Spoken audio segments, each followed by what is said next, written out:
Assalamualaikum warahmatullahi wabarakatuh. Saya Bu Siti Haniah. Di sini saya akan bertemu kembali dengan kalian semua untuk membahas mengenai ilmu dasar keperawatan. Di sini untuk pertemuan yang kesekian kalinya ini kita akan membahas tentang sistem persarafan, atau kita mengambil satu materi yaitu meningitis atau peradangan di meningen, infeksi di kelenjar saraf, khususnya di meningen ya. Sebelum kita mulai, marilah kita berdoa terlebih dahulu supaya nanti ilmunya bermanfaat, bisa digunakan sebagai dasar untuk menolong orang lain dan akan menjadi pemberat amalan kita di akhirat. Bismillahirrahmanirrahim. Kita akan mulai dulu dengan anatomi fisiologi sistem persarafan. Nanti saya akan mereview sebentar terkait dengan anatomi fisiologi sistem persarafan, konsep penyakit meningitis, dan bagaimana penata laksanaan dan cara pemeriksaannya. Nah, proses berpikir, proses bertindak ini selalu diikuti atau dikaitkan dengan syaraf persarafan itu sendiri. Jadi kita lihat di sini anatomi dari otak. Itu otak manusia itu terdiri dari lobus frontalis, lobus parietalis, lobus occipitalis, dan temporal lobus. Ya, ini bagian dari anatomi fisiologi dari otak, struktur otak manusia. Sedangkan di bagian sistem limbik yang mengatur kesadaran itu otak dibagi menjadi bagian yaitu talamus. Ini bagian yang kecil seperti buah pinang itu namanya talamus. Nanti kita akan bahas fungsi-fungsinya. Ini ada hipokampus di bawahnya, amigdala, gyrus parahipokampus, dan lain sebagainya. Nah, di bagian struktur yang menopang otak itu di bawahnya ada bagian cerebellum atau otak kecil, pons, dan medula oblongata. Nah, ini nanti kita akan bahas fungsi dari apa itu lobus frontalis dan parietalis, occipitalis, temporalis, cerebellum, dan lain sebagainya. Nah, ketika kita melihat gambar ini, nanti yang terbahas adalah cairan cerebrospinal fluid, cairan cerebrospinal atau cairan otak yang mengelilingi otak tersebut. Nah, ini sinus venous vena ya di dura mater. Jadi otak kita itu dikelilingi oleh cairan dura mater yang terdiri dari sinus dan venosus. Nah, struktur sistem neurologik persarafan manusia itu terdiri dari dua, yaitu sistem saraf pusat dan sistem saraf perifer, di mana sistem saraf pusat itu terdiri atas otak ya, dan di medula spinalis tadi kita lihat di sini tadi. Ini bagian sistem saraf pusat itu ada di otak sendiri tadi yang terdiri dari beberapa lobus tadi, dan medula spinalis. Ini medula spinalis itu di sini. Sedangkan sistem saraf perifer itu terdiri dari 12 pasang saraf kranialis di tulang belakang dan 31 pasang saraf spinalis. Jadi kalau kita mau susun 12 pasang itu ada thoracalis, cervicalis, kemudian lumbalis, kemudian coccygeus, dan lain sebagainya ya. Ada oculomotorius, ada bulbo, dan lain sebagainya. Nanti silahkan dibaca lagi. Kemudian tadi kita sudah membahas tentang cairan cerebrospinal. Jadi cairan cerebrospinal atau cairan yang melapisi tadi ini diproduksi di dalam ventricle lateralis. Ini ventricle lateralis, yaitu di plexus choroid piameter. Ini plexus choroid piameter itu di sini. Entah, saya nggak terlalu kelihatan ya. Kemudian akan mengalir cairan cerebrospinal tersebut mengalir melalui foramen Monro, kemudian dialirkan melalui aqueduct ventrikel ketiga. Ini ventrikel ketiga di sini. Kemudian dia akan melalui aqueductus sylvis ke ventrikel keempat. Ini bagian fourth ventricle itu di sini nih. Dia mengalir ke sini. Ini ventrikel ketiga, kemudian ke ventrikel keempat. Nah, kemudian dialirkan ke seluruh tubuh. Nah, fungsi otak sendiri, cerebrum, tadi kan ada cerebrum ya.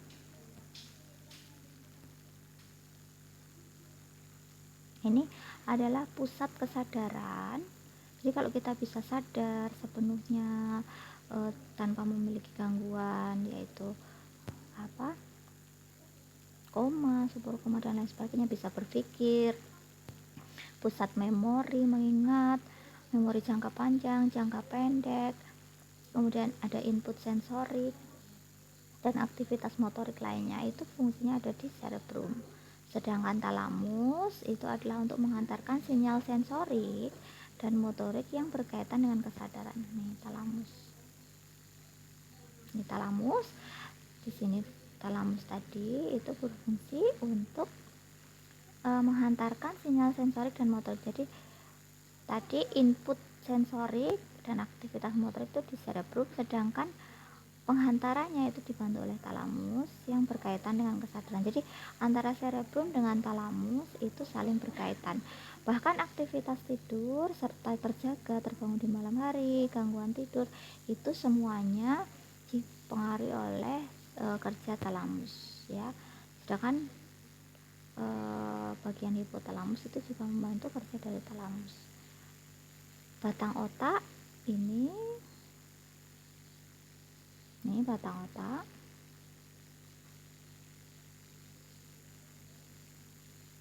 Ini fungsinya adalah untuk pengaturan refleks, khususnya ini sesuai dengan komponen lengkung refleks yang terlibat.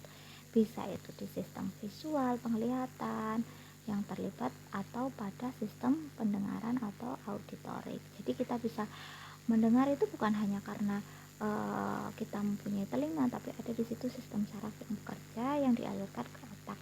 Itu ada tulang malleus, incus, stapes dihantarkan, kemudian mengirim sensorik ke otak, kemudian otak mempersepsikan suara tersebut. Oh, sebagai suara petir, berarti kita harus menghindar dan lain sebagainya. Nah, itu sekilas anatomi fisiologi terkait dengan fungsi jaringan saraf ya. Sedangkan penyakit yang kita bahas hari ini adalah tentang meningitis. Meningitis nanti kita bahas. Penyakit yang menurut WHO, World Health Organization, itu di dunia itu sekitar 1,2 juta kasus per tahun, dengan tingkat kematian mencapai 135.000 jiwa, jadi cukup tinggi ya. Sedangkan di Indonesia sendiri, menurut data Kementerian Kesehatan pada tahun 2010, jumlah kasus meningitis ini secara keseluruhan mencapai 7.371 pasien, dan dilaporkan pasien yang meninggal dunia itu 19.381 orang. Nah, ini lebih besar kematian di Indonesia daripada di dunia. Dengan angka 7.000 saja, rinciannya laki-laki 12.010 dan perempuannya 1.025 orang. Berarti kan lebih banyak laki-laki ya.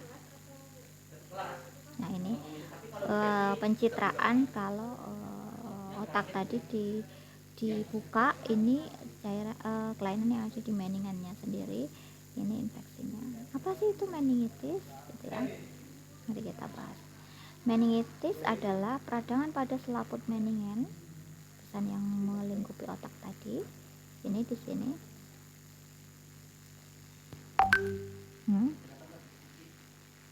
Sini nih, peradangan dan cairan cerebrospinal serta spinal column yang menyebabkan proses infeksi pada sistem saraf pusat. Ya, tadi kita lihat bahwa sistem saraf pusat itu terdiri dari otak dan medula oblongata. Nah, karena bagian dari meningan tadi bagian dari otak, lapisan dari otak tadi terjadi peradangan, maka tentu saja hal itu akan mengganggu dari kinerja sistem saraf pusat. Meningitis ini merupakan inflamasi atau peradangan pada selaput otak yang mengenai lapisan piameter dan ruang subarachnoid maupun arachnoid, dan termasuk di situ adalah cairan cerebrospinal fluid. Nih di sini kita lihat di mana itu piameter, durameter, ini arachnoidnya, subarachnoidnya itu di sini. Ya, Anda lihat sendiri. Ini choroid plexusnya, corpus callosum.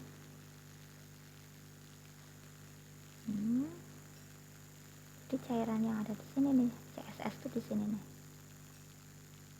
Nih, ini lapisannya. Ini ada periosteal durameter. Ini ada meningeal. Nih yang diserang tuh di sini, meningeal durameter nih. Meningannya, cairan durameter di sini.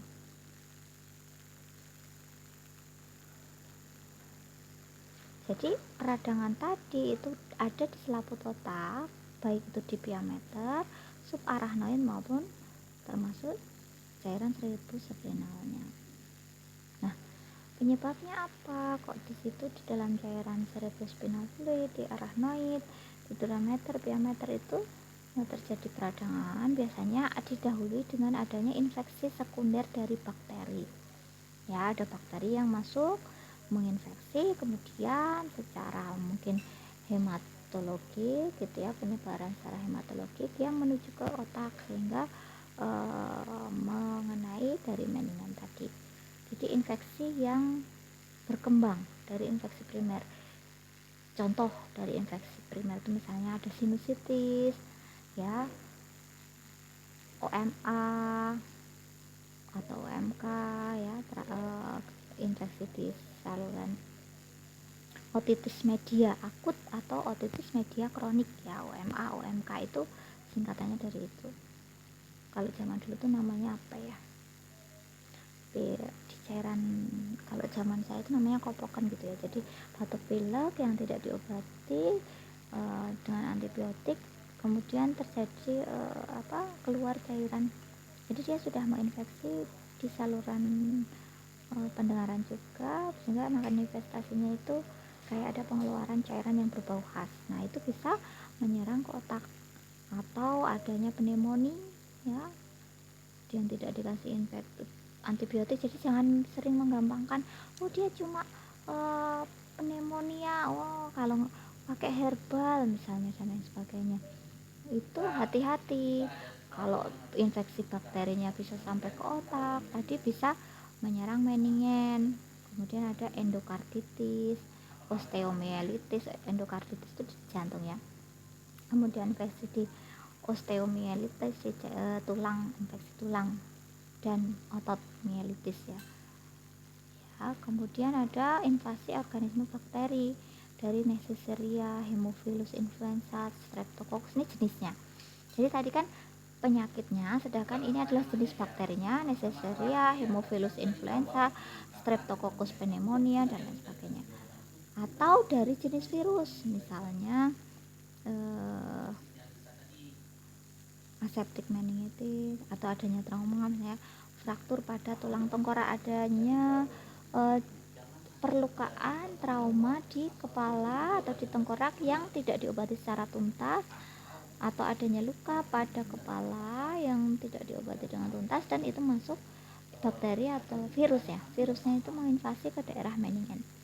Kemudian pengambilan tumbal fuksi atau efek dari prosedur shunting ventrikuler, VP shunt, ventrikuler shunt, penyambungan ya. Nah, tanda-tanda dari meningitis apa saja? Misalnya adanya sakit kepala yang berulang demam yang tidak kunjung sembuh, mual, muntah, adanya fotofobia. Fotofobia itu ketika melihat cahaya itu tidak bisa melihat yang lain. Bukan takut, tapi silau yang kemudian membuat dia itu buram melihat yang lainnya. Yang khas adalah kaku kuduk atau lehernya ini terasa kaku. Atau nanti saya jelaskan ada tanda Kernig, tanda Burdinsky, perubahan tingkat kesadaran menurun, kejang ini yang khas, peningkatan tekanan intrakranial, disfungsi saraf kranial, dan penurunan status mental. Yang paling awal itu biasanya adalah sakit kepala, mual, muntah, fotofobia. Nanti kalau sudah ada kaku kuduk, Kernig sign, Burdinsky positif, kejang, gangguan kesadaran, ini butuh penanganan yang lebih lanjut. Ini pada orang dewasa, tanda meningitis nih, demam, mual, muntah, sakit kepala, sleepy, sering mudah mengantuk, rash atau kemerahan ya, dislike light atau fotofobia, tidak suka cahaya yang terang, confusion atau bingung tadi, gangguan kesadaran, dan seizure atau kejang. Sedangkan pada anak-anak ini sama, ada fever ya, dimana panas, demam, tetapi tidak disertai dengan panas yang ada di tangan dan kaki. Hati-hati, pada bayi kok tangan dan kakinya dingin tetapi badannya panasnya, hati-hati. Sering dikira biasa saja, mau tumbuh apa, hati-hati ya. Menolak makan atau muntah, kemudian tidak suka dipegang, rewel gitu ya. Pale nih, blotchy skin, kulitnya bercak-bercak gitu. Blank atau staring, matanya itu blank, itu drowsy, bergetar gitu. Stiff neck itu kejang, kaku kuduk ya. High pitch atau tangisan yang menjerit, pitchnya meningkat. High pitch, teriak, nangisnya kejer. Nah seperti itu. Nah ini tanda Kernig sign tadi yang saya katakan. Kalau ada kaku kuduk disertai tanda Kernig sign, kaki diangkat, kemudian ini agak ditekan, di sini sakit, ini Kernig sign ya. Atau Burdinsky itu ketika kaki ditekuk dan ini diloloskan, ini kaku kuduk di sini, ini tanda Burdinsky dan tanda Kernig sign. Tanda Kernig sign dan Burdinsky muncul, ini berarti positif, tanda adanya meningitis pada anak. Nah, tanda gejala yang tidak khas ini tadi kan saya sudah menyebutkan beberapa tanda yang berkaitan dengan ciri khas yang mungkin muncul. Sedangkan tanda yang tidak khas pada meningitis itu adalah kulitnya itu hipersensitif, gampang luka dan lain sebagainya. Kemudian hiperanalgesik, gampang sekali terasa sakit, hipotonus otot, ototnya itu hipotonus, lunglai gitu ya, hemiparesis atau kelemahan, demensia dan paralisis, bisa sampai kepada kelumpuhan dan penurunan gangguan ingatan. Ya, ingat bahwa fungsi dari cerebrum tadi kan pusat kesadaran, memori di otak ya, karena ini infeksinya ada di otak atau lapisan yang yang melapisi otak. Saya katakan tadi sistem sarafnya akan terganggu. Saraf yang mengatur pada gerak, berpikir, kemudian respon kulit, sensorik ya, pusat sumber perasa di permukaan kulit terganggu. Kenapa seseorang tersebut bisa terjadi meningitis dari invasi bakteri yang sebenarnya biasa saja? Nah, ini kita terangkan secara patofisiologi. Masuknya mikroorganisme, bakteri, virus, jamur atau protozoa dari tadi Neisseria, Streptococcus dan lain sebagainya yang masuk melalui tempat-tempat khusus, port d'entrée, kemudian dia menyebar melalui hematogen ya, atau karena ada trauma atau prosedur bedah atau ruptur cerebri, ini akan menginvasi ke otak, ke sistem saraf pusat, sehingga Inflamasi itu tadi menyerang masuk ke dalam sawar otak atau di diameter dan arachnoid serta cairan cerebrospinal. Nah, ini menyebabkan bisa terjadinya meningitis atau gangguan di cairan cerebrospinal. Jika menyebar ke seluruh tubuh, ke saraf kranial dan saraf spinalis itu bisa mengganggu sampai terjadilah yang namanya kerusakan neurologik atau kerusakan sistem saraf. Nah, ketika bakteri tersebut mencapai sistem saraf pusat, ya, yang bisa saja melalui invasi langsung atau penyebaran hepatogen atau karena adanya embolisasi trombus yang terinfeksi. Jadi adanya trombus yang aliran darahnya tidak lancar karena adanya trombus kemudian terinfeksi, maka infeksi itu dapat terjadi melalui perluasan langsung, ya, melalui hematogen tadi, diploika, erosi fokus osteomyelitis dari penyebaran infeksi melalui hematogen tadi bisa ke tulang dulu, atau secara iatrogenik tidak diketahui secara pasti, ya. Pasta ventriko, contohnya adalah di pasta ventriculoperitoneal shunt atau prosedur bedah otak yang lainnya. Masuklah di situ invasi bakteri, ini bisa menyebabkan manifestasi awal nyeri kepala, demam, kemudian muncullah yang namanya kaku kuduk. Tapi kaku kuduk ini memang tidak selalu ditemukan pada pasien yang mengalami gangguan kesadaran, ya, karena tidak khas, kecuali dia sadar gitu ya. Pada pasien yang koma, sudah terjadi koma, sopor dan lain sebagainya, ini bisa. Kalian ingat dulu kasusnya Olga gitu ya, yang dia katanya meningitis gitu ya. Kalau dia meningitis meningokokal, ini harus dicurigai jika terjadi perburukan kondisi yang sangat cepat, penurunan kesadaran yang drastis sampai jatuh kepada kondisi yang mengigau atau semi koma dalam hitungan jam, nih curiga ini meningitis meningokokal. Apa itu meningitis meningokokal? Ya,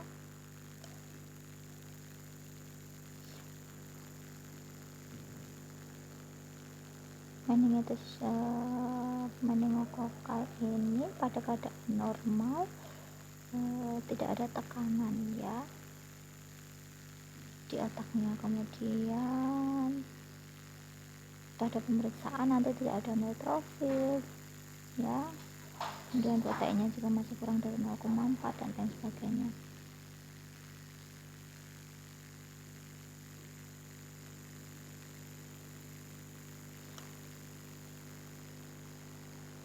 Kalau terdapat ruam tadi atau seperti peteki dan purpura tadi di kulitnya itu terjadi kemerahan yang menetap gitu ya, kemudian ada gangguan shock sirkulasi atau ketika ada wabah lokal meningitis di situ ada ruam peteki, ya, ini bisa indikasi dari infeksi meningokokal. Manifestasi tersebut mengindikasikan untuk diberikannya pemberian antibiotik secepatnya. Karena ini infeksi, jelas penanganan pertama adalah antibiotik. Nanti ada pemeriksaannya tersendiri kenapa harus diberikan antibiotik jenis apa, harus diketahui penyebabnya, dia karena bakteri ataupun virus. Meningitis pneumokokal sering didahului oleh infeksi paru, infeksi telinga, sinus atau katup jantung. Penyebabnya juga patut dicurigai pada pasien yang meminum alkohol pasca splenektomi, splen ya, limfa, lansia, anemia sel sapit, dan fraktur basis krani. Ini tadi trauma di kepala, itu dicurigai adanya meningitis pneumokokal. Sedangkan untuk endemiologi karena influenza hemophilus biasanya yang terjadi karena pasca infeksi telinga tadi, OMA, OMK, dan saluran nafas atas pada anak-anak. Jadi tergantung penyebabnya. Nah, penyebab yang lain ini sangat tergantung pada kondisi medik tertentu, misalnya meningitis pasca bedah saraf biasanya disebabkan oleh adanya infeksi Staphylococcus, infeksi HIV, atau gangguan mieloproliferatif, bisa disebabkan juga oleh defek tulang kranium, adanya tumor dan lain sebagainya, penyakit kolagen, kanker, dan terapi imunosupresan. Terapi imunosupresan itu misalnya meminum kortikosteroid dalam waktu yang lama itu kan menekan imun ya. Ini bisa memudahkan terjadinya karena imunnya itu menurun jika ada infeksi yang menyerang. Ini bisa bakteri yang semula bisa dilumpuhkan dengan antibiotik, karena imunitasnya menurun bisa menyebar secara cepat.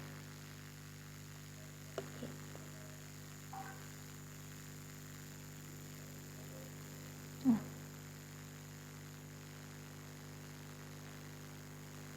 kalau terjadinya gangguan vokal pada stadium awal meningitis, ini biasanya jenisnya adalah karena pneumococcus dan Haemophilus influenza. Sedangkan meningitis dengan etiologi Haemophilus influenza ini paling sering menyebabkan kejang. Jadi dia tandanya kalau Haemophilus influenza ini gangguan vokal terlebih dulu dan adanya seizure atau kejang. Abnormalitas saraf kranial sering terjadi pada meningitis pneumokokal karena invasi dari bakterinya tadi bisa menyebabkan eksudat yang purulen yang merusak saraf yang ada di ruang subarachnoid. Nah, pemeriksaan penunjang kemudian untuk menegakkan diagnosa ini mutlak dilakukan.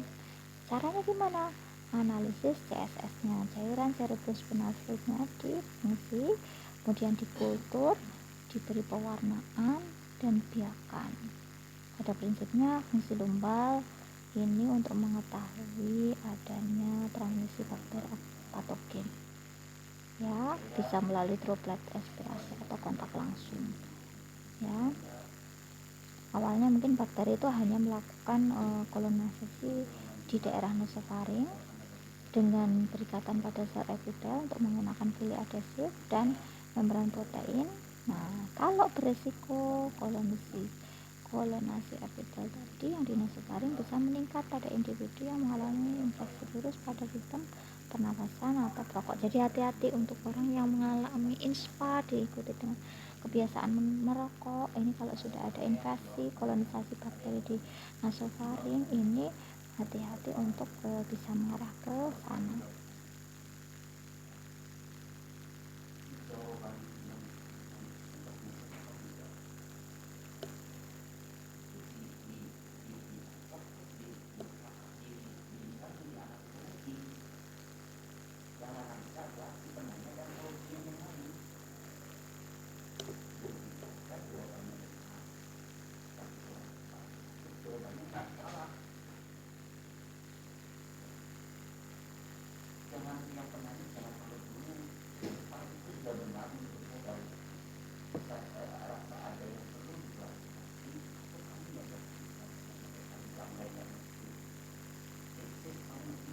Komplikasi dari meningitis bakteri ini bisa menyebabkan cerebral ödem, sepsis ya, hidrosefalus, peradangan di cerebellum, subdural infusi, dan abses otak. Pemeriksaan penunjangnya apa? Pemeriksaan dengan menggunakan darah lengkap, hemoglobin, hematokrit, laju endap darah, eritrosit, dan leukosit untuk mengetahui kondisinya.